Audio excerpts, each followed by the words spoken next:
Assalamualaikum warahmatullahi wabarakatuh. Bagaimana kabar semuanya? Semoga dalam keadaan sehat selalu ya. Bertemu lagi pada mata kuliah teknik periklanan. Pada pertemuan hari ini, yaitu pertemuan ketiga, kita akan membahas tentang etika periklanan. Yang pertama, saya ingin jelaskan tentang kata etika. Etika itu berasal dari kata Yunani ya, yaitu ethos, yang dalam bahasa Yunani itu bermakna karakter atau kebiasaan. Kata ethos dipandang memiliki kesamaan makna dengan istilah moralitas yang berasal dari kata Latin mores, yaitu yang maknanya moral atau kebiasaan. Menurut Encyclopedia of Philosophy and Human Science ya 2004. Yang dimaksud dengan etika adalah salah satu disiplin filsafat yang mempelajari tindakan manusia dan juga nilai-nilai serta norma-norma yang harus disesuaikan atau diselaraskan. Sedangkan menurut Kamus Besar Bahasa Indonesia Online, etika adalah ilmu tentang apa yang baik dan apa yang buruk, dan tentang hak dan kewajiban moral atau akhlak. Nah, pengertian etika sendiri ya, ini kita kutip menurut dari PPPI, Persatuan Perusahaan Periklanan Indonesia. Nah, etika dalam beriklan ya, etika periklanan adalah sekumpulan norma, ajas, sistem, perilaku yang dibuat oleh sekelompok tertentu yang harus ditaati oleh individu atau kelompok individu yang menjadi anggotanya atas dasar moralitas baik buruk atau benar salah untuk hal, aktivitas, budaya tertentu. Nah, di sini jelas bahwasanya ya dikatakan di sini adalah sekumpulan norma yang artinya undang-undang ya, yang berkaitan dengan etika ya, berkaitan tentang perilaku yang disusun ya, yang diterapkan untuk sama-sama disepakati ya.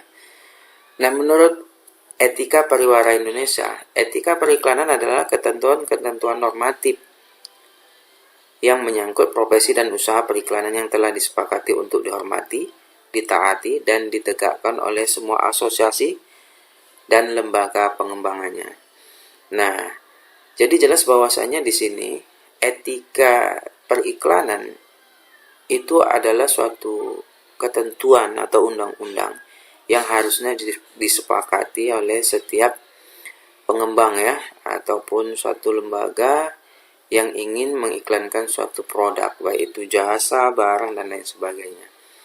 Nah, ketentuan-ketentuan norma ini sudah dibuat sesuai dengan undang-undang periklanan yang harus disepakati ya, baik itu ya undang-undang yang sudah dikeluarkan oleh undang-undang penyiaran. Nah, sifat dasar etika memiliki beberapa sifat dasar yang berlaku universal, yaitu punya nilai moral, yaitu baik buruk benar salahnya itu harus jelas gitu ya. Punya nilai sosial, melindungi kepentingan orang yang lebih banyak ya, bukan hanya untuk kepentingan sekelompok tertentu gitu. Namun ini lebih ke arah yang lebih banyak. Contoh sederhananya misalkan iklan rokok ya. Sebagian orang ya sebagai manusia perokok yang biasa menikmati rokok ya, itu menurut mereka ya sah-sah saja gitu ya iklan itu diselenggarakan. Namun jika dilihat lebih lanjut berkaitan dengan manfaat dari rokok tersebut ya, katakanlah kita bicara secara medis, sangat-sangat tidak ada manfaatnya gitu ya, bahkan merugikan kesehatan. Nah, jadi di sini ini dibandingkan dengan kepentingan dari kelompok yang lebih banyak ya, yang peduli tentang kesehatan, nah ini sangat mengganggu. Jadi ya harusnya secara sosial produk-produk yang seperti ini nilai kepentingannya itu hanya untuk orang-orang sekelompok tertentu, dan saya rasa bukan kepentingan dalam arti baik buruk ya, tetapi jelas ini tidak ada kebaikan di dalamnya, maka di sini harusnya tidak disiarkan. Kemudian iklan itu bersifat relatif, sesuatu yang dianggap baik benar pada sekelompok atau era tertentu belum tentu baik benar pada kelompok era lainnya. Ya, jadi di sini sah-sah saja kalau kita menganggap bahwasanya ya iklan itu baik atau tidak, itu tergantung dari kebutuhannya. Ya, misalkan contoh saja iklan-iklan yang menyiarkan tentang Harbolnas ya, Hari Belanja Nasional. Wah, sebagian orang yang memang biasa berbelanja ya itu ya suatu kepentingan gitu ya.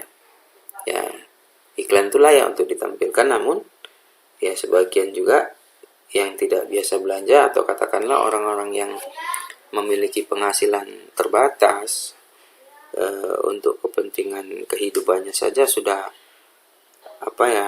pas-pasan, maka ya ini tidak dianggap perlu bagi orang-orang tersebut. Kemudian itu buatan manusia, dibuat karena suatu kebutuhan untuk mengatur perilaku sesama demi kepentingan masyarakat banyak. Ya. Kemudian melestarikan tujuan bersama, kelanggengan eksistensi kebersamaan untuk mencapai satu tujuan kelompok. Jadi di sini antara satu iklan dengan iklan yang lain itu jangan sampai kita menyudutkan, tapi di sini harus saling mendukung. Nah, itu harus dilakukan oleh setiap pengiklan gitu ya. Nah, ciri-ciri iklan yang baik diantaranya harus memenuhi unsur berikut. Yang pertama etis, yaitu berkaitan dengan kepantasan, jujur yang memuat kondisi produk, tidak memicu konflik sara, pornografi, bertentangan dengan norma-norma yang berlaku, tidak melanggar etika bisnis, saling menjatuhkan produk tertentu dan tidak plagiat. Nah, di sini banyak sekali ya secara etis yang harus betul-betul diterapkan, disepakati gitu oleh setiap pengiklan. Nah, di sini jujur yang memuat kondisi produk. Artinya di dalam suatu produk ya, ketika kita mengiklankan suatu produk itu harus menyampaikan dengan benar-benar sesuai dengan keadaan dari produk tersebut gitu ya. Nah, ini juga diselaraskan dengan kemasan jika itu suatu produk gitu ya. Jadi di dalam kemasan itu harus menyampaikan komposisi dan lain sebagainya yang dibutuhkan itu dengan benar. Nah, tidak boleh ada unsur kebohongan gitu ya. Ini harus jujur. Nah, tidak memicu konflik atau sara ya, yang artinya ketika beriklan itu jangan sampai menyinggung satu kelompok tertentu, khususnya dikatakan suku, bahkan agama gitu, jangan sampai menyinggung. Kemudian jangan mengandung pornografi. Nah, ini jelas ya kalau kita lihat iklan-iklan di ya khususnya televisi ya. Ya, karena kita melihat visualisasinya, ini masih banyak iklan-iklan yang mengandung pornografi gitu ya. Yang harusnya ini filter, tapi ini juga penyiaran Indonesia gitu ya, yang harusnya ya lebih selektif lagi dalam menampilkan iklan-iklan. Nah, kemudian tidak melanggar etika bisnis ya. Etika bisnis ini bisa saja menjelek-jelekkan produk-produk lain gitu ya, dan saling menjatuhkan. Nah, masih ada di sini saya rasa iklan-iklan yang sifatnya seperti itu. Contoh sederhana kalau kita perhatikan ya, ini saya sebut saja iklan produk bisa dikatakan ini makanan ringan atau sarapan untuk digunakan untuk nutrisi ya, sarapan. Dimana slogannya itu minum makanan bergizi, mungkin kita semua sudah tahu gitu ya. Jadi ketika kita lihat slogan itu, di situ mengandung satu pengertian bahwasanya ini adalah satu produk yang bisa dikatakan kalau dilihat dari minuman dia mengandung banyak unsur-unsur di dalamnya yang bisa dikatakan itu cukup berat, sehingga dalam mengkonsumsinya itu memang disebut dengan minuman tapi dengan cara dimakan gitu ya. Mungkin seperti itu, minum makanan bergizi. Namun di sisi lain ada satu produk sejenis yang slogannya itu masak minuman dimakan, kan gitu ya. Nah, ini kan sama artinya menjatuhkan iklan tertentu. Nah, jadi kalau tadi minum makanan bergizi, ya memang seperti itu keadaan dari fisik barang tersebut ya. Memang disebut sebagai minuman, namun pada saat mengkonsumsinya itu seperti makan. Ya, gitulah. Kemudian yang berikutnya, ciri-ciri iklan baik itu bersifat estetis atau berkaitan dengan khalayak. Nah, jadi target marketnya, target audiennya kapan harus ditayangkan tuh harus jelas gitu ya.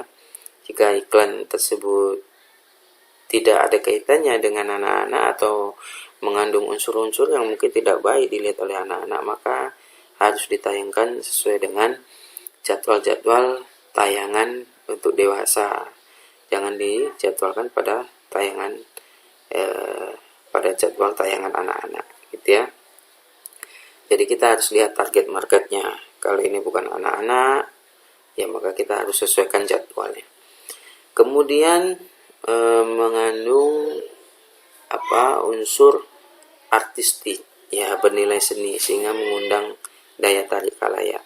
Nah, makanya di sini iklan harus bersifat persuasif ya, memberikan daya tarik untuk mempengaruhi orang lain agar tertarik. Namun tetap harus memiliki etika jujur, jangan sampai mengandung kebohongan demi untuk daya tarik. Baik, itu mungkin yang bisa saya jelaskan berkaitan dengan etika periklanan. Dan untuk lebih memahami tentang teknik periklanan, khususnya etika di dalam periklanan, mungkin teman-teman bisa nanti ya menganalisis iklan-iklan yang ada, kemudian coba cari tahu iklan-iklan apa saja yang masih melanggar etika periklanan menurut undang-undang yang berlaku. Ya, mungkin teman-teman bisa menyimpulkan sendiri bagaimana iklan-iklan, khususnya iklan-iklan yang ditayangkan di media televisi Indonesia. Jadi silakan ambil analisa dan kesimpulannya, apakah televisi Indonesia masih menayangkan iklan-iklan yang melanggar etika atau sudah tidak ada. Demikian, terima kasih. Salam sehat. Assalamualaikum warahmatullahi wabarakatuh.